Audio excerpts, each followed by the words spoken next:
আসসালামু আলাইকুম, কেমন আছেন সবাই? আশা করি ভালোই আছেন।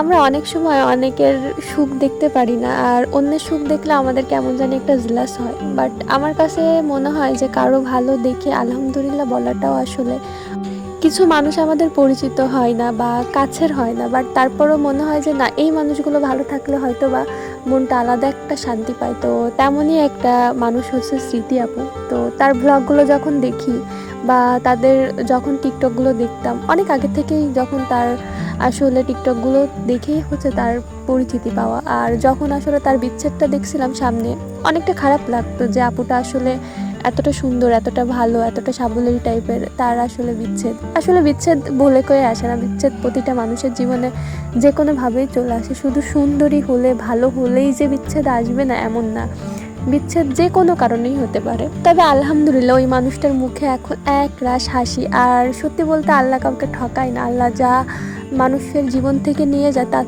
থেকে শত গুণ ভালো কাউকে দেয়। আর এটা হচ্ছে একটা সময়ের খেলা, জাস্ট একটু ধৈর্য ধরতে হবে, তারপর বিশ্বাস রাখতে হবে, আর কিচ্ছু না। তো দেখতে দেখতে আমি হচ্ছে রেস্টুরেন্টে চলে আসলাম। অনেক দিন ধরে ছোট বোন প্ল্যান করতেছিল এই যে হাংরি ফুডিসে যাবে। তো এখানে নাকি তখন অফার চলতেছিল। এটা কিন্তু বেশ অনেক দিন আগের একটা ভিডিও। এদিকে হচ্ছে একটা ছোট বোনের মনটা খুব খারাপ। তো আমার কাছে মনে হচ্ছিল ওর মনটা ভালো করার দরকার, ওকে সাথে নিয়ে গেলাম, আর আমার ছোট বোন আর একটা ছোট ভাই। তো সবাই মিলে হচ্ছে হাংরি ফুডিসে চলে গেলাম, আর আমরা সেই প্ল্যাটারটাই নিলাম যেটা আসলে দেখে আসতেছিলাম। আর অনলাইনে এখন যেহেতু অ্যাভেলেবেল ফুড রিভিউ বা হচ্ছে ফুড বিজ্ঞাপনগুলো দেখা যায়, সো সেইভাবেই আসলে রেস্টুরেন্টে আসা, এর আগে কখনো আসা হয়নি।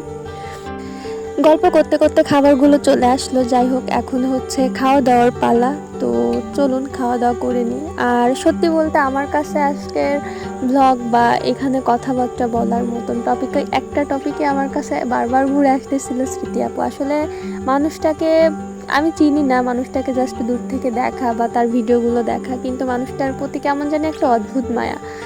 আসলে সত্যি বলতে যে ঠকায় না বা যে ঠকায় তার বিচার কিন্তু দুনিয়াতেই হয়। তো যে ঠকে যায় সে আসলে এমন কাউকেই ডিজার্ভ করে যে আসলে তাকে অনেক ভালো রাখবে। সো ওই মানুষটা আশা করি সেরকম মানুষই পেয়েছে। আল্লাহ তাকে ভালো রাখুক, আর সে সবসময় হাসি খুশি থাকুক, এই দোয়াই করি। আর সত্যি বলতে কারোর প্রতি বিশ্বাস ভাঙার যন্ত্রণাটা আসলে অনেকটা ভয়ঙ্কর, আর সেটা কাটিয়ে উঠে নতুন একটা জীবনে ফেরা বা নতুন একটা জীবনে পা দেওয়া কতটা কষ্টের সেটা সেই মানুষটাই জানে যার আসলে বিশ্বাসটা ভেঙে যায়। সো আল্লাহ যেন সেই মানুষগুলোকে আসলেই সত্যিকারেই ভালো রাখে, যাদের বিশ্বাসগুলো ভেঙে গেছে বা যে মানুষগুলো ঠকে গেছে। যাই হোক, ভালো থাকবেন সবাই। আল্লাহ হাফেজ।